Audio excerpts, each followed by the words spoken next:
fighter planes based in England, operating in the skies of Western Europe against the German Air Force. This is the P-47, the Thunderbolt, a fast, tough, high-altitude fighter with a dive like its name and an 8-gun blast in its wings. Here is the Lightning, the P-38, master of the air in many theaters of war. The long range and concentrated firepower of this great fighter counted in Western Europe, too. The Mustang, the P-51, longest range fighter in the world. Speed, fast climb, quick dive, tight turn. A fighter pilot's dream. Into these three great fighters, America poured its genius, its millions of man-hours of labor, its faith in victory against the Luftwaffe. And in their single cockpits, it placed its carefully chosen sons, trained to a fighting edge, trained as never before. Here is their report, catch as catch could by their own gun cameras in the instant of action, and delivered in return for your toil and your treasure and your high hopes.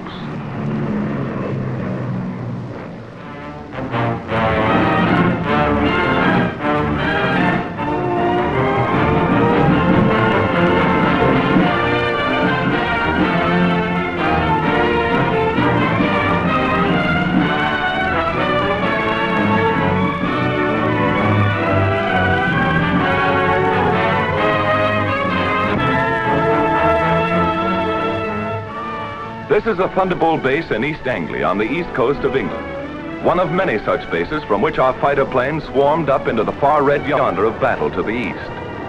Their main job, although they struck many other blows, was to escort and protect our heavy 4-engine bombers, big friends, against the Focke-Wulf 190s, the ME-109s, and the enemy's rocket-lobbing twin engines, Ju-88s, ME-210s, 410s, and others. To attack them whenever, wherever, and in whatever strength they appeared. Our direct challenge for control of the air. Trucks bring the pilots from the field to the squadron dispersal hut for intelligence interrogation after the mission. Coffee and sandwiches if they want it. Little action today, just a routine escort. You saw 4 190s on the field. That's right. Harry saw him, too. I think it was this field, Jack, farther west. We made the 180 here and flew about 2 minutes on 340. Well, that's about 15 miles south of Hanover. We thought that field was knocked out. They seem like ordinary American boys, but look a little closer. Now they pile in a Jeep and ride to chop.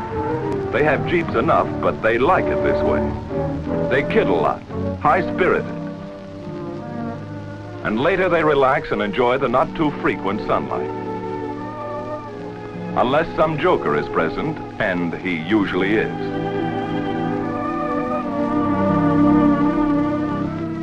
They keep pretty fit, ready to stand anything up to 7 hours in a single-seater in sub-stratosphere, alert every second.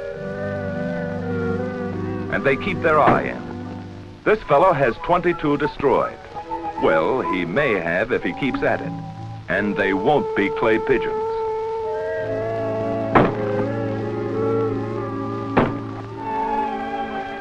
The old swimming hole is the same in England as at home.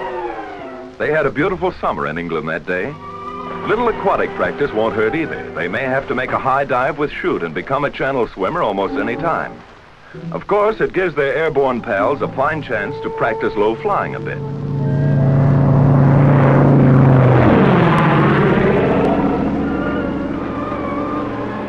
The swimmers take no chances on this buzz job.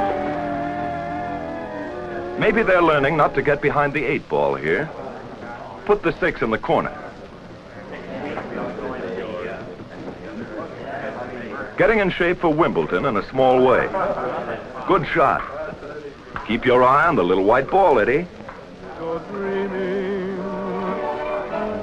Keeping up with their crooning, naturally. May need that in the good old by and by. Everybody's favorite newspaper in this town. What goes on in New Guinea, China, and Luzon? What's happening at home?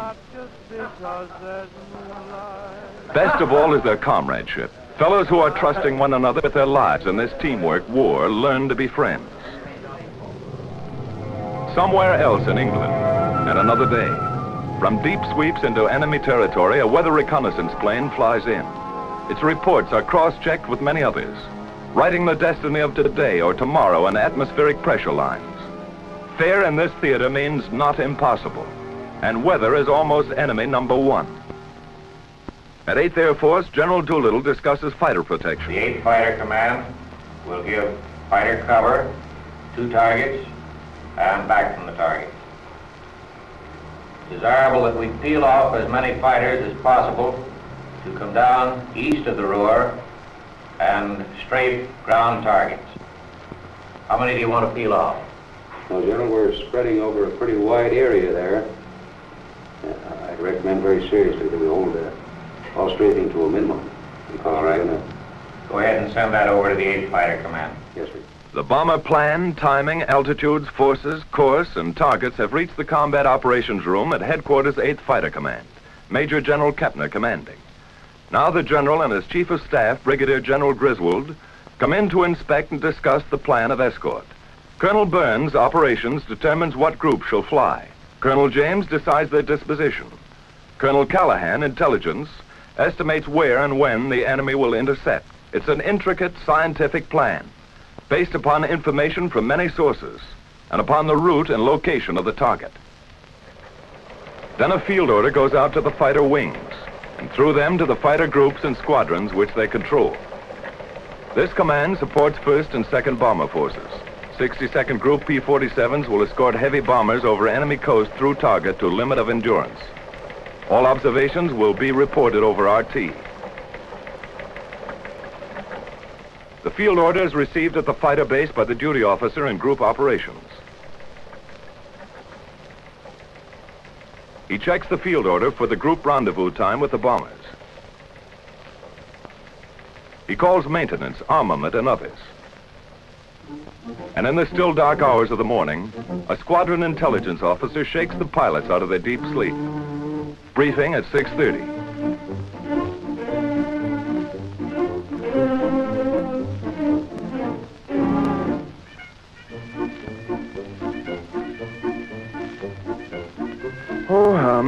Why can't they fight the war at a reasonable hour?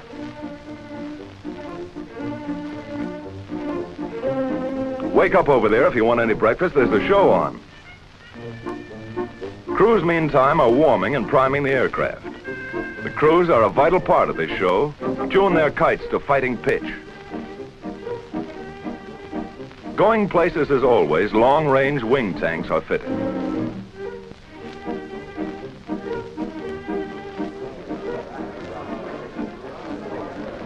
Now briefing and everybody present. The colonel comes in. These fellows are veterans of many missions, so he gives them the essentials without ceremony. Okay, boys, today we're going to escort 10 boxes of bombers, 36 ships to each wing. We're on the front end of the 1st Task Force, picking them up in the Mannheim area, around the target, about 20 miles east of Mannheim, at which time we will proceed up to the aerodromes north of Frankfurt, where we will strafe. Now today, I want to use the same system we used the other day. That is, dividing the field up into sections, one squadron only on the field at one time. When the ammunition is expended from that squadron, you'll move up and let the other top cover squadron come down and strafe. Okay, boys, we'll start engines at 8:50, take off 8:58 to 9:06, rendezvous with the big friends 11:04, escort until 11:24, strafe until 12:16. The pilots make notes on the back or palm of their left hands. No chance of losing that little memo in a moment of excitement, or not much chance. Okay, any more questions? Intelligence. Intelligence takes over. Gentlemen, you may expect considerable enemy opposition today. The Germans have brought in some 100 single-engine fighters, chiefly 109s, some 190s, to stop the American drive across the Rhine. Watch your flag at the Rhine River, at Mannheim, and particularly in the Frankfurt area. Now, after the great escort, There are 4 aerodromes which we've marked in red pins. You're free to strafe those aerodromes, but watch out for the flag. There are probably about 30 guns on each airfield. Send a flight down to silence the guns before you attempt.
Jerry revetments could be attacked only through the front door.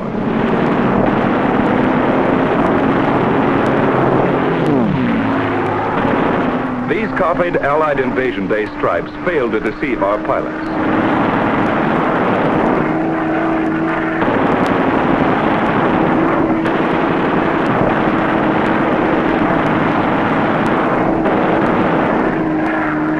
The enemy often dispersed his aircraft in the woods fringing his airdromes.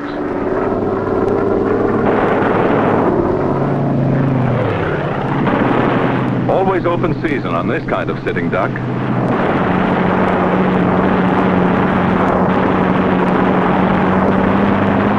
Watch this boy reef it around for another crack.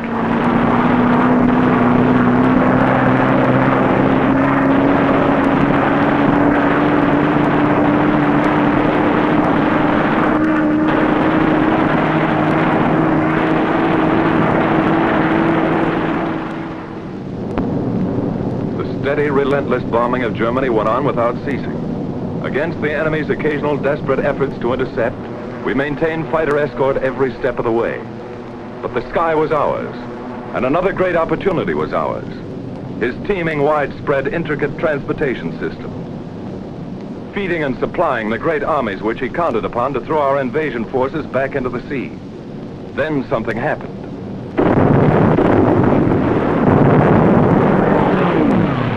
The enemy's roads and railroads were struck with a mighty force of air power. They were tense days, crucial days, and both sides knew it. Our fighters, freed by their bitterly won victory in the air, became a dominant factor on the ground. These thunderbolts are dive bombers. strike home. But by far the greatest, the almost paralyzing destruction they inflicted was by the burning, hard-hitting fire of their 50 caliber guns. They exploded locomotives by the thousand and burned freight cars in uncounted numbers. No train in daylight hours was safe. No marshalling yard a haven. The enemy's desperately needed rail transport system was shattered all over the map.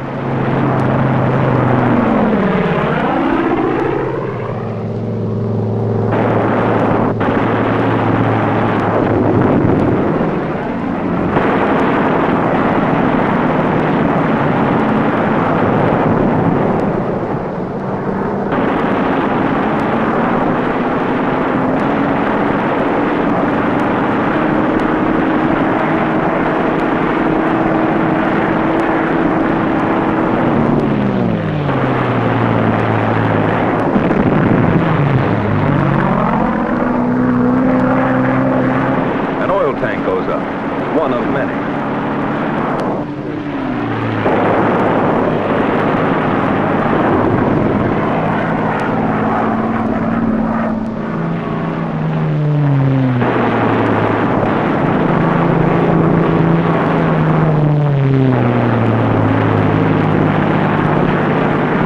No mistaking gasoline when you hit it.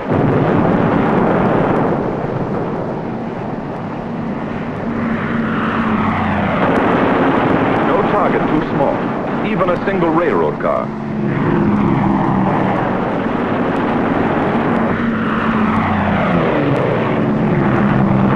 The Hun tried to hide his trains in the woods, but it did not save them.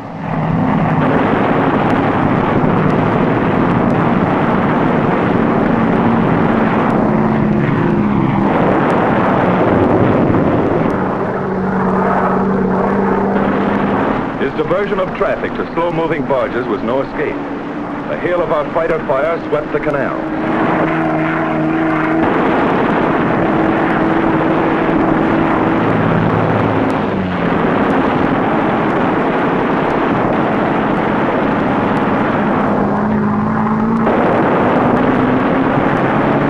Flak towers like these caused us lots of damage. They took plenty in return. Radio and radar stations came in for a special beating. Flak and machine gun defense was forced upon the enemy wherever he hoped to move. It was intense. Watch these bursts of light flak. Much of it our skillful pilots knew how to avoid.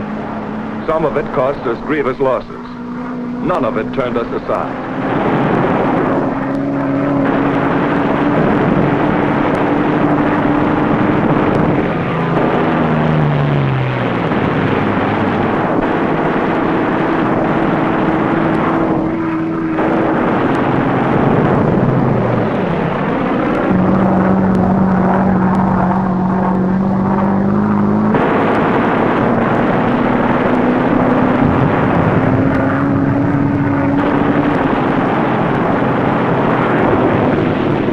Enemy ammunition tried to run the gauntlet in vain. Watch this staff car of a high German officer. Was it Rommel? Could be. At the same time came such a scourge of road traffic as never before known. The enemy could move his convoys effectively only at night, was delayed and destroyed wherever he turned the wheel. What did this mean to the German armies in the West? How did it count on Invasion Day and the Battle of Normandy? Here is the picture of the enemy's transportation system as he was able to take it into the crucial test. Yes, this is the report our fighter pilots send back to you. The great armadas of our bombers sailing unhindered through the enemy air. Our gallant armies driving ahead without having to keep one eye cocked over their shoulders. Their gun emplacements unobserved.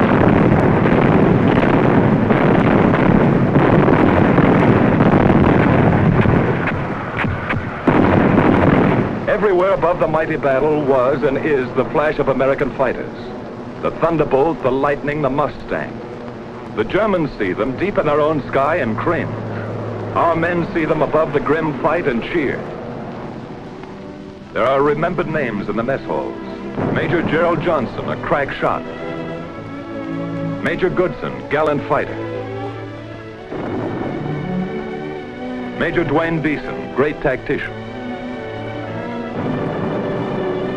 Captain Eugene O'Neill, one of the best. Major Don Gentili ran up a flaming record. Colonel Don Blakesley, great leader of 4th Group. Major Walker Mahurin, one of the first and best of the great aces. Major Bob Johnson and all his victories. Lieutenant Colonel Gabreski, with a great career. And Colonel Hubert Zemke, famous commander of 56. A score of victories or more on the records of them all. Duncan, Schilling, Pretty, and many, many others. But this is not the story of our heroes. It belongs to all our gallant fighter pilots who in the decisive hour smashed the Luftwaffe and gave us freedom of the air.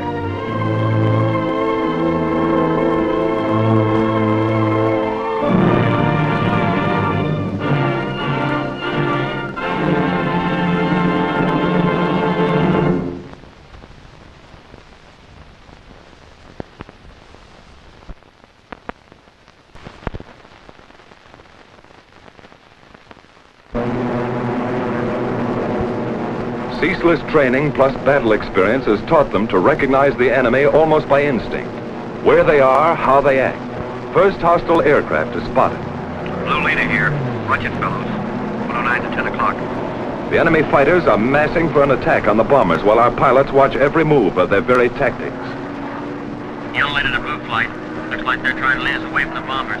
Green leader here. You're right. Here comes another. 9 o'clock.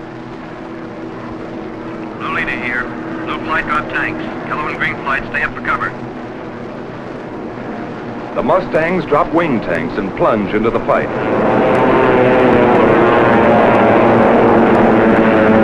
The head-on dive through the fortress's formation is a favorite. So fast sometimes and so many our fighters cannot head all of them off. The Huns make a sneak attack at our bombers from behind. Some of them get in close as this captured enemy gun camera film shows and hammer our bombers with their 20 millimeters. It's punishing, but they shall pay. The Mustangs are in the thick of it, and the battle ranges all over the sky as other formations join in.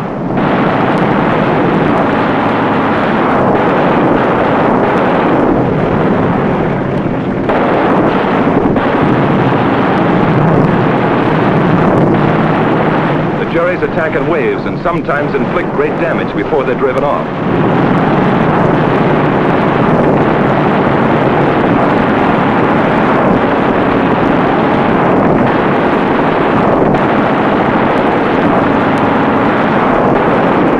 B-17 catches fire and goes down in flames.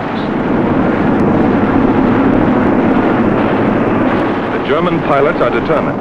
So are ours. To the death.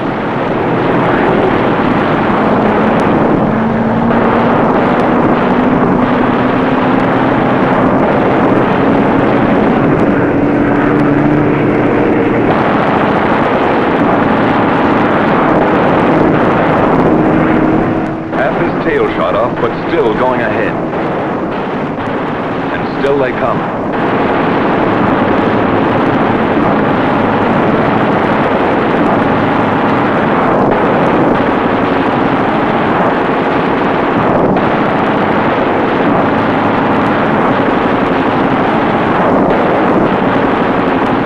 We lose another, but they cannot stop us.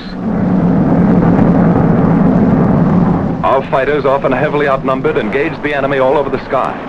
And this battle is only one of many. Day after day, month after month, Mustang, Thunderbolt, Lightning, against the ME-109s and the FW-190s. Our fighters attacked, attacked. 2 into 10, 6 into 50. They broke up the enemy's mass assaults. Then his shattered flights were pounced upon and destroyed individually. Our victory column soared at the rate of 4 to 1. Great and gallant days they were.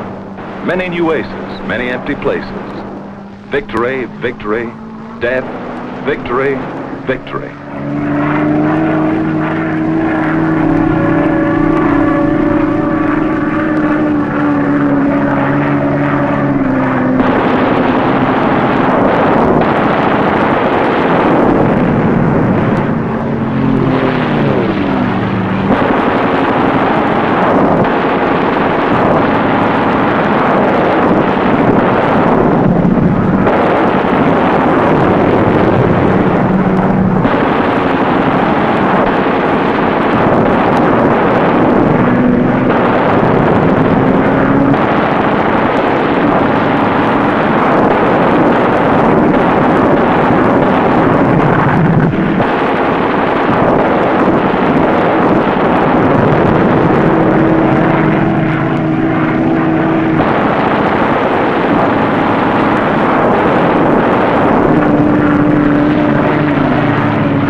while our ever-increasing fleets of fortresses and liberators pressed relentlessly onto their targets. Whenever attacked, they defended themselves with legendary gallantry and effectiveness. If a missed rendezvous or other misadventure, due usually to blinding weather, prevented fighter protection somewhere, they suffered heavy losses. But no American fighter ever failed them because of enemy odds, however great. Never was a mission turned back by enemy action. Our bomber and fighter losses, though strikingly less than the enemy's, were heavy. But the home front sent us more bombers and fighters, and more well-trained pilots, and our fleets grew mightier by the month. But the enemy first-line operational strength was maintained also. The great air battle of Europe was still undecided.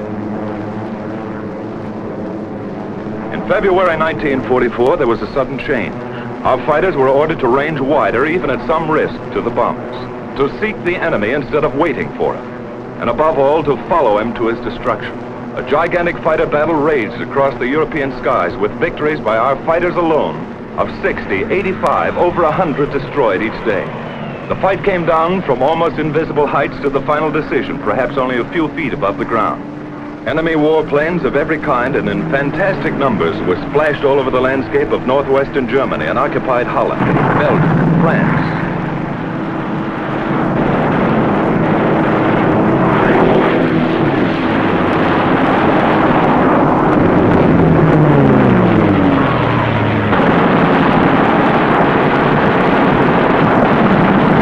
Watch this 190 hit the dust.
Battle.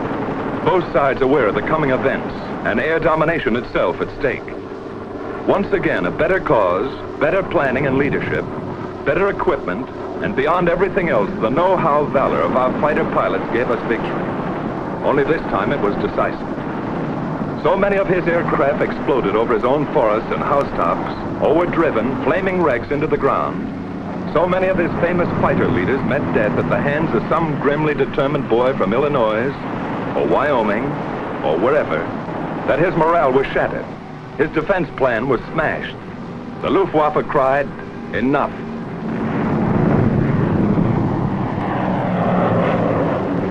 And the day arrived when a huge 8th Air Force bomber mission with full fighter escort was flown to Berlin and back in good weather without challenge by a single enemy fighter.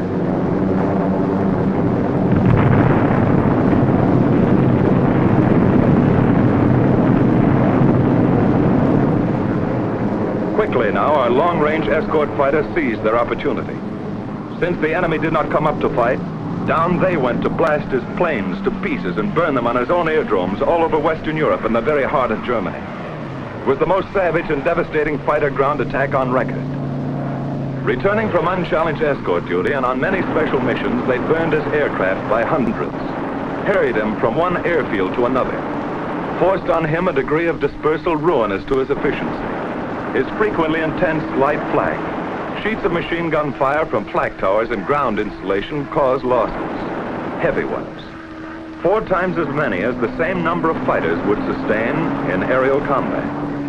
These are the films of the victors, and they do not show the cost. But our fighters never flinched, and by their fine courage, facing destruction in single-engine planes only a few feet above the ground, 500 miles from their bases, they smashed the heavily concentrated front-line operational strength of the German Air Force forever.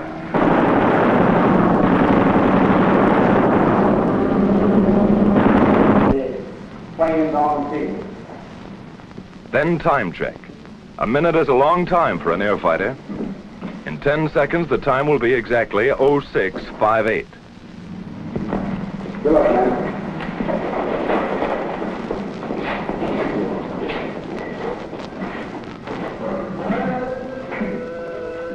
Surprised? These fellows know what's at stake. Each man takes his emergency kit and empties his pockets. A scrap of paper might tell a big story to enemy intelligence if he has to bail out. Last but not least, each pilot picks up his chute and rubber dinghy on the way out. 20 minutes before takeoff time, trucks bring the pilots to their planes. The group leader gives his own flight special instructions. Techniques are proven and fairly standard, but they're rugged individualists, these fighter boys, and each leader has a few ideas of his own. All right, let's get aboard. Helmet is not only for warmth, it holds radio earphones, too. Oxygen mask contains the mic. No hands to spare on this one-man kite. Here this pilot will fly and fight in the icy substratosphere or dusting the treetops of Germany for anything from 4 to 7 hours. Oh, my aching back.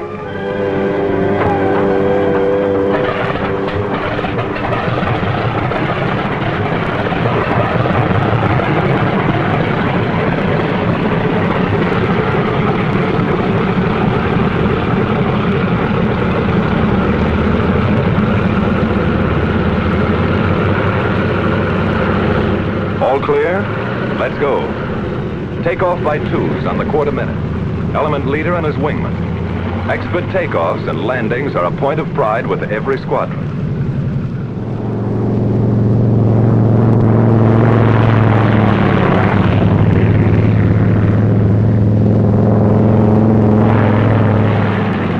While at other bases, timed to the escort schedule, the P-38s get underway.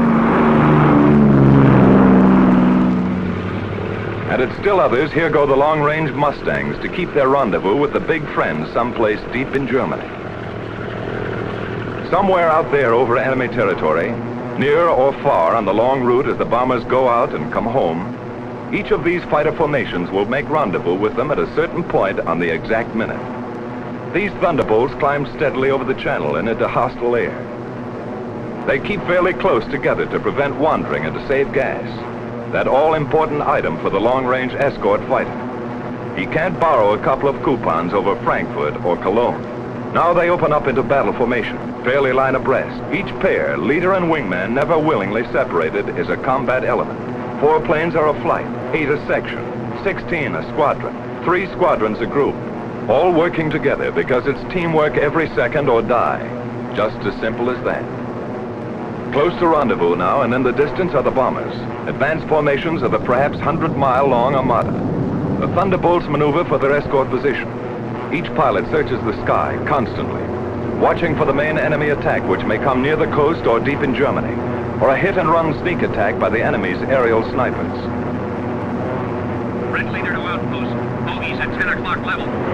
Outpost to red leader. Your bogies look like friendly Spitfires. But these black darts are not friendly. This is red leader. All right, men, on the ball. This is it. 109's at 9 o'clock. Yellow leader to outpost. One fog wolf coming in. Outpost to red leader. Can we get them? It's our turn, Chief. Red leader to outpost. White flight, drop tanks and attack. Red flight, stay up for cover. Yellow flight, continue to escort. Red flight gets rid of its long-range wing tanks before the fight. Then down they go. The sneak attackers try to run for it now, but the Thunderbolts are on them.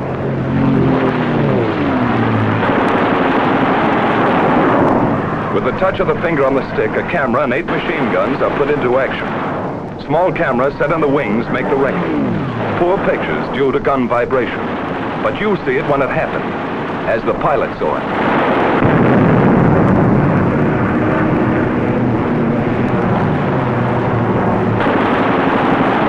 Armor-piercing incendiary 50 caliber ammunition makes a flash when it strikes, and how it strikes.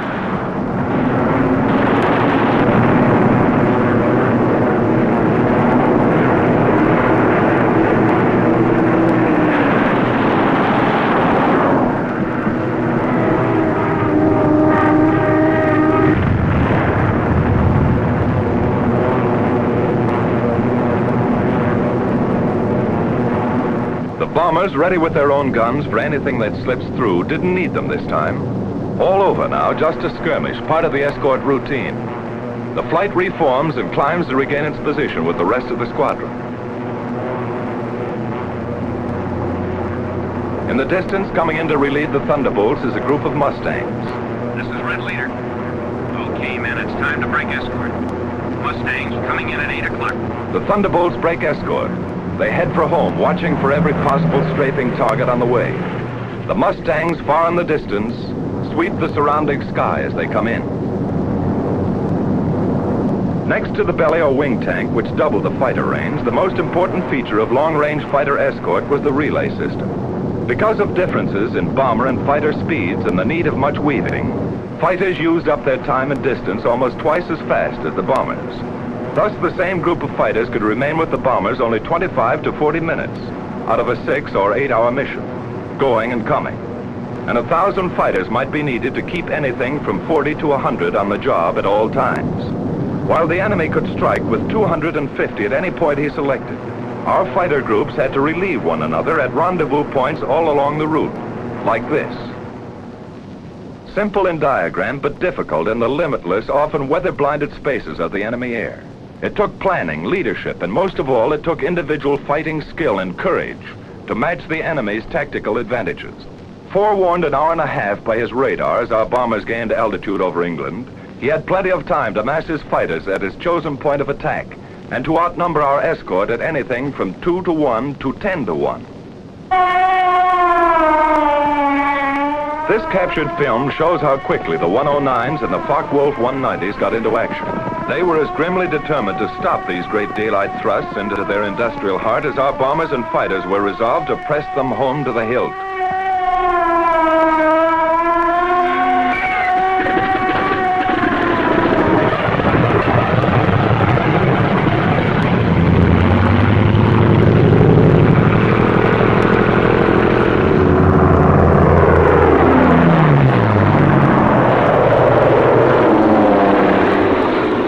In Germany now, weaving ahead, above, below, and all around the bombers like a screen of destroyers protecting the main fleet.